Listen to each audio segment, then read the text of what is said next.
Have you ever made a mistake and then just had that gut-wrenching moment where you have to choose, do I cover this up or do I come clean? Well, today, we're going to dig into a single piece of ancient wisdom that gives a surprisingly modern roadmap for that exact feeling. I mean, we've all been there, right? That moment right after you've messed up, and you're standing at a fork in the road. You can either hide it and hope nobody finds out, or you can own it. So what's the real cost of hiding the truth? That's what we're going to unpack. And here it is. This is the core of our whole discussion today. It's just one powerful sentence. And look, we're not approaching this as scripture necessarily, but as a really profound observation on human psychology. It's this timeless insight into the consequences of our choices. What's so fascinating about this is that it isn't just a warning. It's actually a roadmap.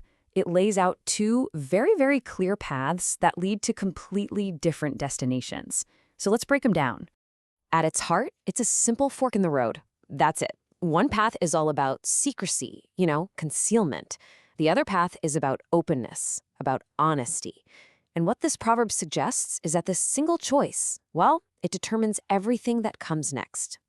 So let's walk down that first path for a minute. The one that, let's be honest, is pretty tempting for most of us. Concealment.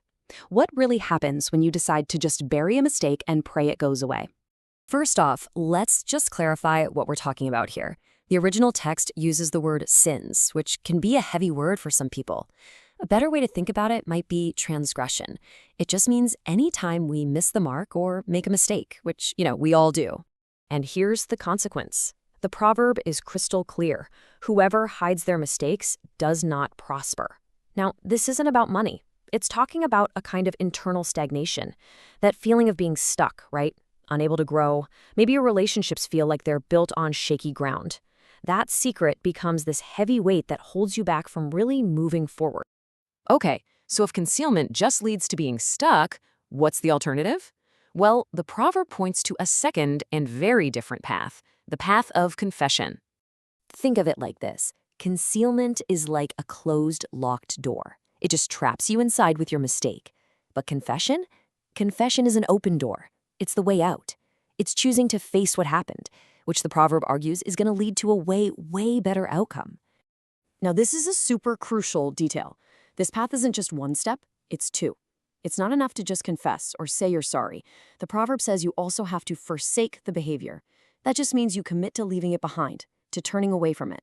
So it's accountability paired with a real commitment to change. And this brings us to the final destination. After taking that harder road of confessing and actually changing, what's the reward? The proverb makes a very specific promise here. The promise is mercy. So what does that really mean? Well, it's compassion. It's forgiveness when you could have faced punishment. It's being released from the consequences you actually deserved. It's basically a clean slate. So ultimately, the logic here is pretty simple. Hiding a mistake walls you off from getting help, from healing. But bringing it out into the open, as tough as that is, it invites compassion. It opens the door to actually moving on. The act of honest confession itself is what makes mercy possible.